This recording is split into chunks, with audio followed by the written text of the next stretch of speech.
الحمد لله كفى وسلام على عباده الذين اصطفى ما بعد.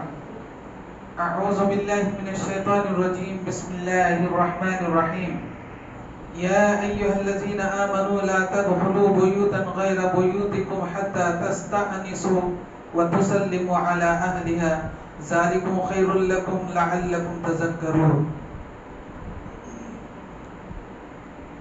اللہ تعالیٰ کا فضل و احسان ہے کہ اللہ تعالیٰ نے ہم سب کو آج 16واں روزہ اور 17ویں تراویح کی نماز باجماعت ادا کرنے کی توفیق عطا فرمائی. الحمدللہ. اللہ تعالیٰ سے دعا گو کہ اللہ تعالیٰ ہماری عبادتوں کو شرف قبولیت بخشے. آمین. اللہ تعالیٰ کے فضل و کرم سے آج حافظ صاحب نے 19واں پارہ تلاوت کی ہے اور میں جو آپ کے سامنے آیت تلاوت کی ہے یہ سورہ نور کی آیت ہے. سورہ نور قرآن مقدس کے اندر یہ 24 نمبر کا یہ سورہ ہے اور یہ مدنی سورت ہے. اس میں 64 آیتیں ہیں اور 9 رکوع ہیں. اس سورت کے اندر اللہ تعالیٰ نے بہت سارے احکام نازل فرمائے ہیں. مثال کے طور پر پردے کا حکم اسی کے اندر نازل فرمایا گیا. مومن مرد مومنہ عورتوں کو اپنی نگاہیں اپنی عزت و عصمت کو حفاظت کرنے کا حکم اسی صورت میں اللہ تعالیٰ نے حکم دیا ہے. شادی بیاہ کے تعلق سے بھی اسی صورت کے اندر وہ ذکر ہے. کن کا نکاح کن کے ساتھ ہوگا اور کن کا نکاح کن کے ساتھ نہیں ہوگا ایسے بھی حکم اسی صورت کے اندر ہے. بہت سارے احکام اس صورت کے اندر اللہ تعالیٰ نے نازل فرمایا. میں نے جو آیت آپ کے سامنے تلاوت کی ہے یہ بھی ایک حکم ہے. کیا حکم ہے آئیے سنتے ہیں. یا ایھا الذین آمنوا لا تدخلوا بیوتا غیر بیوتکم. اے ایمان والو تم اپنے گھر کے سوا کسی غیر کے گھر میں داخل نہ ہو. ایمان والوں سے خطاب کرتے ہوئے اللہ تعالیٰ نے ارشاد فرمایا یا ایھا الذین آمنوا لا تدخلوا بیوتا غیر بیوتکم کہ تم اپنے گھر کے سوا کسی غیر کے گھر میں داخل مت ہو. ایمان والوں سے خاص طور سے خطاب کرتے ہوئے کہا. کیوں داخل نہیں ہوں گے اور کب داخل ہوں گے؟ حتی تستأنسوا یہاں تک کہ تم اجازت طلب نہ کر لو. اگر آپ کو کسی کے گھر میں جانے کی ضرورت پڑی تو آپ دروازے کے پاس جا کر کے اجازت طلب کریں گے. حتی تستأنسوا یہاں تک کہ تم اجازت طلب کرو. اور وتسلموا علی اہلہا اگر وہ اجازت دے دیتے ہیں گھر والے اجازت دے دیتے ہیں تو ڈائریکٹ گھس جانا بھی نہیں چاہیے بلکہ کیا کرنا چاہیے وتسلموا علی اہلہا اور تم ان کے گھر والوں کو سلام کرتے ہوئے داخل ہو. وتسلموا علی اہلہا جب تک کہ سلام نہ کرو تب تک داخل نہ ہو. یہاں بھی وہی قرینہ پایا جاتا ہے جیسے کہ حتی تستأنسوا کہا گیا ویسے یہاں بھی وہی قرینہ ہے کہ جب تک تمہیں اجازت نہ مل جائے اس وقت تک داخل نہ ہو اور اس وقت تک تم داخل نہ ہو جب تک کہ تم سلام نہ کر لو. سلام پہلی بات کہ اجازت طلب کیے اجازت مل گئی. اب داخل ہوں گے تو سلام کر کے داخل ہوں گے. السلام علیکم ورحمۃ اللہ وبرکاتہ. ایسا کیوں کہا اللہ تعالیٰ نے؟ اس لیے کہا ذالکم خیر لکم یہ تمہارے لیے بہتر ہوگا لعلکم تذکرون تاکہ تم نصیحت یافتہ بن جاؤ. یعنی اللہ تعالیٰ نے ان باتوں کی ہدایت دی ان باتوں کی تعلیم دی نصیحت کی اور اس نصیحت کو جو اپنایا گویا کہ وہ کامیاب ہو گیا. یہ آیت اس کا سبب نزول کیا ہے؟ اس اس آیت کا سبب نزول بھی سمجھ لیتے ہیں. اس کا سبب نزول یہ ہے، حضرت عدی بن ثابت رضی اللہ تعالی عنہ بیان فرماتے ہیں کہ ایک مرتبہ ایک انصاریہ صحابیہ رضی اللہ تعالی عنہا اللہ کے رسول صلی اللہ علیہ وسلم کی خدمت اقدس میں حاضر ہوتی ہیں اور عرض کرتی ہیں، اللہ کے رسول، میں گھر میں ایسی حالت میں ہوتی ہوں کہ اس حالت میں میرے والد بھی آ جائے یا میرا بیٹا بھی آ جائے تو بھی مجھے پسند نہیں، اور میرے والد کو بھی وہ پسند نہیں ہوگا اور میرے بیٹے کو بھی پسند نہیں ہوگا. یعنی ایسی حالت میں ہوتی ہوں. کیا مطلب؟ پورے کپڑے نہیں بدن میں پورے کپڑے نہیں، اتنے یعنی میسر ہی نہیں ہے. اور میسر نہیں بھی ہو، ایک انسان جب اکیلے میں ہوتے ہیں تو فری رہتے ہیں، اتنا کپڑے کا خیال بھی نہیں رکھتے، اور یہ تو عورت کی بات ہے.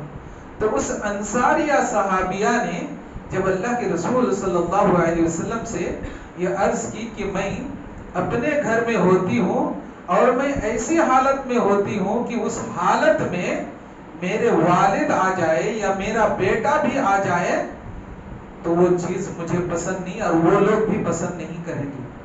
لیکن اس کے باوجود ہمارے گھر میں لوگ آتے جاتے ہیں. اسی موقع سے یہ آیت نازل ہوئی، یا ایھا الذین آمنوا لا تدخلوا بیوتا غیر بیوتکم حتی تستأنسوا. اے ایمان والو، تم اپنے گھر کے سوا کسی کے گھر میں داخل ہو تو تم اجازت طلب کرو. اجازت طلب کیے بغیر داخل مت ہو، اور جب داخلہ کی اجازت مل جائے تو تم کیا کرو؟ سلام کرو. سلام کر کے داخل ہو، یہ تمہارے لیے بہتر ہے. یہاں تک بات ہوگی. اگلی آیت، فَإِن لَّمْ تَجِدُوا فِيهَا أَحَدًا. ہم کسی کے گھر میں گئے، ہم نے اجازت طلب کی، کوئی جواب نہیں آیا. فَإِن لَّمْ تَجِدُوا فِيهَا أَحَدًا.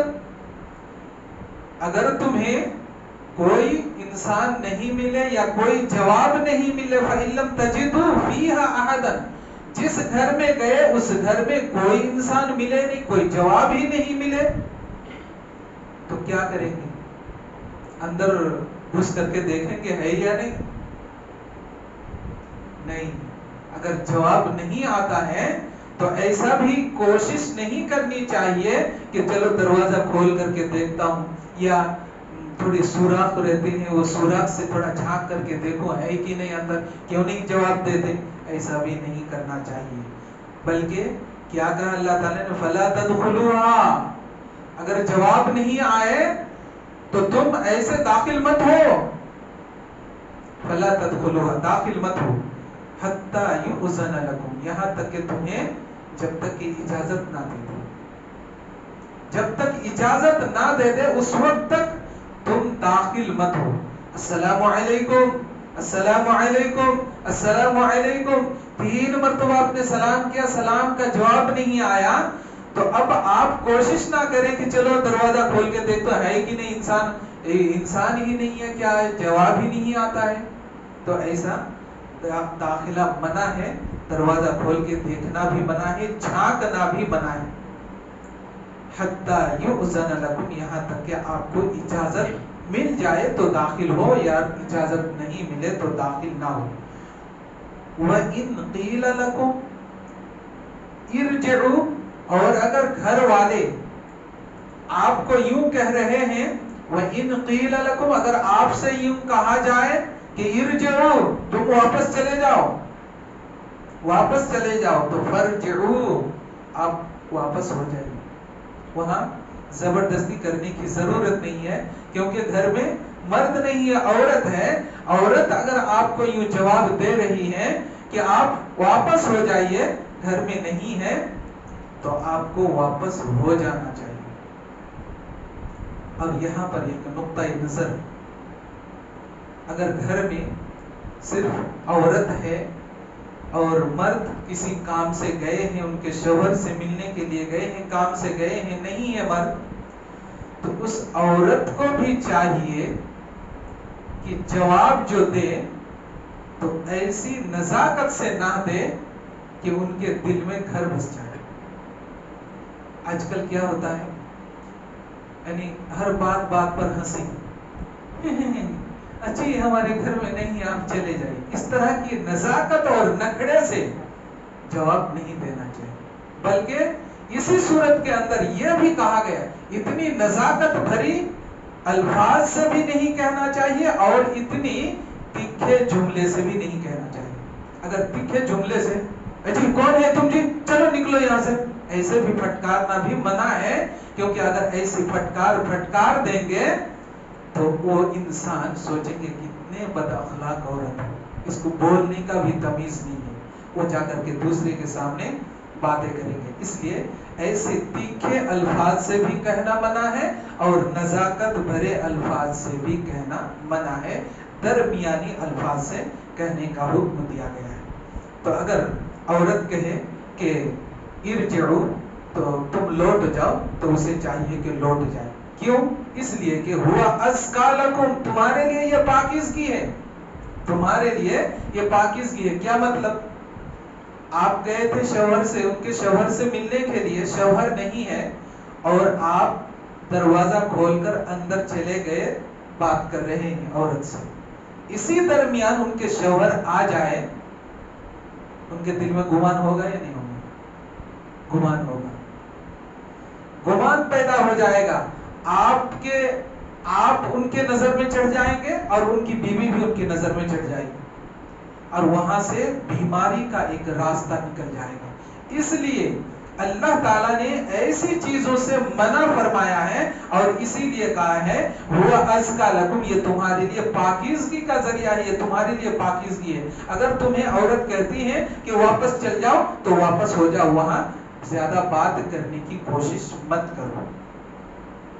واللہ بما تعملون علیم، کیونکہ اللہ تعالیٰ تمہارے اعمال سے واقف ہے، اللہ تعالیٰ تمہارے اعمال کو جانتے ہیں۔ یہ دوسری آیت۔ تیسری آیت، لیس علیکم جناح، تمہارے لیے کوئی گناہ نہیں، کوئی حرج نہیں، ان تدخلوا بیوتا غیر مسکونۃ، اس گھر میں داخل ہونا جس گھر میں کوئی ہے ہی نہیں۔ آپ کے لیے کوئی حرج نہیں، کوئی گناہ نہیں اس گھر میں داخل ہونا جس گھر کے اندر کوئی نہیں ہے، فیہا متاع لکم، جس میں آپ کے لیے فائدہ ہے۔ کیا مطلب؟ مطلب یہ اس آیت کی تفسیر میں لکھا ہے فائدے والی بات، مثال کے طور پر مسافر خانہ ہے، مسافر خانہ ہے، وہاں لوگ کہاں کہاں سے آتے ہیں، مسافر خانے میں ٹھہرتے ہیں۔ اب کاؤنٹر میں گئے، آپ نے ایڈریس بتائے، پے کیے، چابی پکڑایا اور ایک ان کے واچ مین کو دیا، جاؤ فلاں روم جا کے کھول دو، ساتھ گئے، تو وہاں آپ کو پرمیشن لینے کی ضرورت نہیں ہے، کیونکہ وہ اپنا آدمی اور چابی دے کر کے وہ بھیج رہے ہیں کہ جاؤ روم کھول دو اور سارا انتظام کر دو، وہاں پر آپ کو ضرورت نہیں۔ اسی طرح جس طرح سرکاری آفس وغیرہ ہوتا ہے، تو ایسے آفس میں بھی اجازت طلب کرنے کی ضرورت نہیں، لیکن اب کوئی آفس ہے جو آفیسر لوگ بیٹھے ہوئے ہوتے ہیں، وہاں اجازت طلب کرنا ہوتا ہے، نہیں تو وہ بے عزت کرتے ہیں۔ ایسی جگہ جہاں پر لوگ 10 آدمی 5 آدمی بیٹھے ہیں یا کوئی کام کر رہے ہیں، تو اس طرح کی بات ہو تو ایسی جگہ پر اجازت طلب کرنے کی ضرورت نہیں، لیکن اگر کسی کے گھر میں جا رہے ہیں تو وہاں اجازت طلب کرنا ضروری اور کمپلسری ہے۔ واللہ یعلم ما تبدون وما تکتمون، اور اللہ تعالیٰ وہ سب کچھ جانتا ہے جو تم ظاہر کرتے ہو اور جو تم چھپاتے ہو، وہ ساری باتوں کو جانتا ہے۔ یہ احکام اللہ تعالیٰ نے مسلمانوں کے لیے، ایمان والوں کے لیے، ایمان والوں کی عزت اور عصمت کی حفاظت کے لیے اللہ تعالیٰ نے یہ احکام نازل فرمائے۔ ہم کسی کے گھر میں جائیں گے تو اللہ کے رسول صلی اللہ علیہ وسلم اسی قرآن مقدس کو مد نظر رکھتے ہوئے تعلیم دی. بذات خود اللہ کے رسول صلی اللہ علیہ وسلم کسی کے گھر میں جاتے ہیں, کسی کو آواز دیتے ہیں, تو آپ دروازے کے دائیں طرف یا بائیں طرف, بالکل سینٹر میں نہیں, بالکل سینٹر سے خالی یعنی دائیں طرف یا بائیں طرف کھڑے ہو کر کے سلام عرض کرتے تھے. ایک مرتبہ حضرت سعد بن ابی وقاص رضی اللہ تعالیٰ, بخاری کی روایت ہے, بڑی پیاری روایت ہے. اللہ کے رسول صلی اللہ علیہ وسلم حضرت سعد بن ابی وقاص رضی اللہ تعالیٰ عنہ کے گھر پہ جاتے ہیں اور گھر کے دروازے کی ایک سائڈ سے اللہ کے رسول سلام عرض کرتے ہیں, السلام علیکم ورحمۃ اللہ. حضرت سعد بن ابی وقاص رضی اللہ تعالیٰ عنہ گھر میں موجود تھے, سلام کا جواب دیتے ہیں لیکن بآواز بلند نہیں. اللہ کے رسول سے آواز کے ساتھ, بلند آواز کے ساتھ سلام کہا اور سلام انہوں نے سنا, سعد بن ابی وقاص رضی اللہ تعالیٰ عنہ, لیکن جواب جو دیے اتنے آہستہ سے کہ اللہ کے رسول کو سنائی نہیں پڑی. دوبارہ سلام عرض کرتے ہیں, السلام علیکم ورحمۃ اللہ. پھر حضرت سعد بن ابی وقاص رضی اللہ تعالیٰ پھر آہستہ سے سلام عرض کرتے ہیں, سلام کا جواب دیتے ہیں, لیکن اللہ کے رسول کو سنائی نہیں پڑتی ہے. اللہ کے رسول سمجھ رہے ہیں کہ گھر میں کوئی نہیں ہے. پھر تیسری مرتبہ سلام عرض کرتے ہیں, السلام علیکم ورحمۃ اللہ وبرکاتہ. پھر وہی حال, آہستہ سے سلام کا جواب دے رہے ہیں. اللہ کے رسول سوچے کہ گھر میں ہے ہی نہیں, گھر میں کوئی نہیں ہے, واپس جانے لگے. جب واپس جانے لگے, جلدی اللہ کے رسول حضرت سعد بن ابی وقاص رضی اللہ تعالی عنہ دروازہ کھولتے ہیں اور بھاگتے ہیں اللہ کے رسول کے پیچھے. اللہ کے رسول کے پاس جاتے ہیں اور عرض کرتے ہیں, اللہ کے رسول میں گھر میں ہی موجود تھا, گھر میں ہی موجود تھا. اللہ کے رسول نے پوچھا, تو پھر سلام کا جواب کیوں نہیں دیا تم نے؟ میں سوچا کہ گھر میں کوئی نہیں ہے, ایک بار سلام کیا جواب نہیں آیا, دوبارہ سلام کیا جواب نہیں آیا, تیسرا سلام کیا جواب نہیں آیا, تو میں سوچا کہ گھر میں آئے نہیں, تو اس لیے میں واپس لوٹ آیا. تم نے ایسا کیوں کیا؟ تم نے ایسا کیوں کیا؟ سلام کا جواب نہیں دیا گھر میں رہنے کے باوجود. حضرت سعد بن ابی وقاص رضی اللہ تعالیٰ عنہ کہتے ہیں کہ اللہ کے رسول آپ کے ہر سلام کا جواب میں نے دیا ہے, آپ کے ہر سلام کا جواب میں نے دیا ہے, تو مجھے سنائی کیوں نہیں پڑی؟ سلام کا جواب دیے ہو تو مجھے سنائی کیوں نہیں پڑی؟ بولے اللہ کے رسول میں آہستہ سے دیا. بولے کیوں آہستہ سے دیے ہو؟ دیکھیے صحابہ لوگوں کی یعنی جذبات کو سلام, ان کا جذبہ کیسے تھا. اللہ کے رسول نے زبان مبارک سے دعا لینے کا ایک جذبہ, اللہ کے رسول میں نے آہستہ سے اس لیے جواب دیا کہ تاکہ آپ کو نہ سنائی پڑے. اب جب نہیں سنیں گے تو بار بار سلام کرتے رہیں گے, میرے لیے دعائیں آئیں گی. اس میں 3 دعائیں ہیں, سلام کے اندر 3 دعائیں ہیں, السلام علیکم ورحمۃ اللہ وبرکاتہ, اللہ تعالیٰ کی سلامت آپ پر نازل ہو, ورحمۃ اللہ, اور اللہ تعالیٰ کی رحمت نازل ہو, وبرکاتہ, اور اللہ تعالیٰ کی برکتیں نازل ہو. یہ 3 دعائیں اس کے اندر ہیں, اور جتنی بار آپ جو ہے نا مجھے یہ دعائیں دیں گے وہ میرے لیے فائدہ ہی فائدہ, یعنی سونے پہ سہاگا ہے. اس لیے اس دعا کو لینے کے لیے میں نے آپ کو سنا کر کے جواب نہیں دیا. اللہ کے رسول چلیے کیا ضرورت ہے, آپ چلیے. اللہ کے رسول صلی اللہ علیہ وسلم پھر ان کے ساتھ وہ لیتے ہیں اور ان کے گھر پہ آتے ہیں. تو یہ ہے ان کا جذبہ. تو اللہ کے رسول نے یہ اس حدیث کے اندر یہ تعلیم دی کہ کسی کے گھر میں جاؤ تو 3 مرتبہ سلام کرو. پہلی مرتبہ سلام کریں گے, جواب آ گیا, اگر اجازت دے کہ ہاں اندر آ جائیے تو آپ اندر آ جائیں, اور اگر اجازت نہیں ملی, جواب نہیں آیا, دوبارہ سلام کریں, جواب نہیں آیا, تیسرا سلام کریں, نہیں آیا تو واپس چلے جائیں. اور اگر گھر میں عورت ہے, عورت اگر یہ کہتی ہیں کہ گھر میں مرد نہیں ہے, آپ واپس چلے جائیں تو واپس چلے آئیں. یہ اللہ تعالیٰ نے حکم دیا. اسی طرح ایک مرتبہ حضرت ابو سعید خدری رضی اللہ تعالیٰ عنہ حدیث کے راوی ہیں، اس حدیث کو سنا کر کے اپنی بات کو ختم کرتا ہوں. حضرت ابو سعید خدری رضی اللہ تعالیٰ عنہ حدیث کے راوی بیان فرماتے ہیں کہ حضرت ابو موسیٰ اشعری رضی اللہ تعالیٰ عنہ حضرت عمر رضی اللہ تعالیٰ عنہ کے گھر پر گئے. حضرت عمر رضی اللہ تعالیٰ عنہ اس وقت کوئی کام میں مشغول تھے. حضرت ابو موسیٰ اشعری رضی اللہ تعالیٰ عنہ سلام کیے، السلام علیکم ورحمۃ اللہ، السلام علیکم ورحمۃ اللہ، السلام علیکم ورحمۃ اللہ. حضرت عمر رضی اللہ تعالیٰ عنہ کوئی جواب نہیں دیا تو یہ واپس آ گئے. حضرت موسیٰ اشعری رضی اللہ تعالیٰ عنہ واپس آ گئے. جب واپس آ گئے تو ان کے پیچھے حضرت عمر رضی اللہ تعالیٰ عنہ نے ایک آدمی کو بھیجا کہ جاؤ ان کو بلا کر کے لاؤ. بلا کر کے لائے. کہا تم واپس کیوں چلے گئے؟ بولے امیر المؤمنین، میں نے اللہ کے رسول صلی اللہ علیہ وسلم سے یہ کہتے ہوئے سنا ہے کہ اگر تم کسی کے گھر پر جاؤ تو 3 مرتبہ اجازت طلب کرو. میں نے 3 مرتبہ اجازت طلب کی، السلام علیکم ورحمۃ اللہ وبرکاتہ، میں 3 مرتبہ کہا امیر المؤمنین، جواب نہیں آیا تو میں واپس جانے لگا. امیر المؤمنین حضرت عمر فاروق رضی اللہ تعالیٰ عنہ نے اس کی دلیل مانگی کہ موسیٰ اشعری سنو، اس کی دلیل ثبوت کے طور پر پیش کرو ورنہ میں اس کی سخت سزا دوں گا. یہ حدیث حضرت عمر رضی اللہ تعالیٰ عنہ کو معلوم نہیں تھی.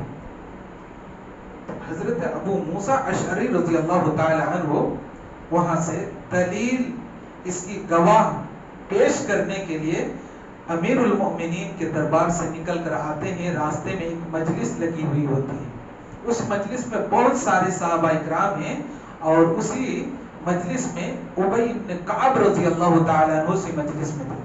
تو حضرت ابو موسیٰ اشعری رضی اللہ تعالیٰ عنہ کا چہرہ تھوڑا سا اترا ہوا تھا، تھوڑا پریشان حال تھے کہ اگر میں گواہ پیش نہ کر سکوں تو آج میری کھٹیا کھڑی ہوگی، مجھے پنشمنٹ ملے گا آج.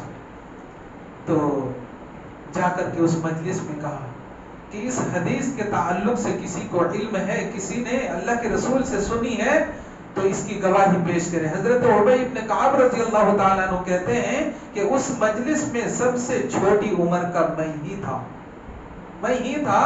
تو میں کھڑا ہوا اور کہا کہ اس حدیث کی گواہی میں دوں گا کیونکہ اللہ کے رسول صلی اللہ علیہ وسلم کو میں نے یہ کہتے ہوئے سنا ہے کہ اگر تم کسی کے گھر پر جاؤ تو 3 مرتبہ اجازت طلب کرو، اگر اجازت دیتے ہیں تو داخل ہو اور اگر اجازت نہیں دیتے ہیں تو واپس آ جاؤ. حضرت ابی بن کعب رضی اللہ تعالیٰ عنہ نے جب یہ گواہی پیش کی تو حضرت موسیٰ اشعری رضی اللہ تعالیٰ عنہ کو حضرت عمر فاروق رضی اللہ تعالیٰ عنہ نے پھر چھوڑ دیا کہ کوئی بات نہیں، یہ حدیث مجھے معلوم نہیں تھی جس کی بنیاد پر میں نے یہ ثبوت مانگا ہے. تو اس حدیث سے بھی یہ تعلیم ملتی ہے کہ ہم کسی کے گھر پر جائیں تو 3 مرتبہ اجازت طلب کریں. اجازت کے بغیر گھر کے اندر داخل ہونا بالکل منع ہے. ایک بات اور کہہ دوں، گھر کے اندر اپنے گھر میں بیٹا بہو بھی ہوتے ہیں، بیٹی بھی ہوتے ہیں. کبھی جوان بیٹی کسی کمرے میں لکھتی ہیں پڑھتی ہیں یا بیٹا بہو ہوتے ہیں تو گھر تو اپنا ہی ہے، اپنا ہی گھر ہے لیکن روم سیپریٹ ہے، الگ الگ ہے. بیٹا بہو کے گھر میں بھی اجازت کے بغیر داخل ہونا منع ہے. اور یہ بہت غیرت مندی کی بات ہے ایک سسر کو، چاہے دیور ہو یا جیٹ ہو، کسی بہو کے گھر میں داخل نہ ہو. اور خاص طور سے سسر، یہ غیرت مندی کی بات ہے کہ اس گھر کی طرف یعنی بیٹا بہو کے روم کی طرف جھانک کر کے بھی نہیں دیکھنا چاہیے. اگر کوئی ضرورت بھی پڑی تو عزت دار جو لوگ ہوتے ہیں وہ بیٹا سے ہی منگوا لیتے ہیں، بال بچے سے ہی منگوا لیتے ہیں، ان کے گھر میں داخل نہیں ہوتے. نہ جانے ان کے گھر میں اب بیٹا بہو ہے وہ کیسے رہتے ہیں، کیا کپڑے نپڑے جنہیں سب جنے رہتے ہیں. تو عزت کے مارے نہیں جانا چاہیے. اور اگر بیٹی بھی ہے, بیٹی لکھ رہی ہے, پڑھ رہی ہے, تو بھی نہیں, ڈائریکٹ نہیں جانا چاہیے. گرچہ اپنی بیٹی, ان کے اوپر ہم اپنی غلط نظر نہیں لگا سکتے, لیکن وہ بذات خود تو وہ شرمندہ ہوگی. اس لیے کسی گھر میں, کسی روم میں اگر جوان بیٹی بھی پڑھ رہی ہو تو ڈائریکٹ داخل نہیں ہونا چاہیے, بلکہ سلام کر لینا چاہیے. داخل ہونے سے پہلے سلام کر لے تو وہ پھر اپنے کپڑے وپڑے صحیح اور درست کر لیں گے. تو یہ ہے تعلیم. اللہ تعالیٰ نے سورہ نور کے اندر یہ ہماری عزت و آبرو اور عصمت کی حفاظت کے لیے اللہ تعالیٰ نے یہ حکم نازل فرمایا ہے. اللہ تعالیٰ سے دعا گو کہ اللہ تعالیٰ ہم سب کو کئی ہوئی باتوں کے اوپر عمل کی توفیق عطا فرمائے. یا اللہ تو ہمیں جتنی بھی باتیں ہم نے کہی ہے ان تمام باتوں کے اوپر غور و فکر کرنے اور ان کے اوپر عمل پیرا ہونے کی توفیق عطا فرما. یا اللہ تو ہماری دعاؤں کو اپنے فضل کرم سے قبول فرما. آمین. تقبل یا رب العالمین.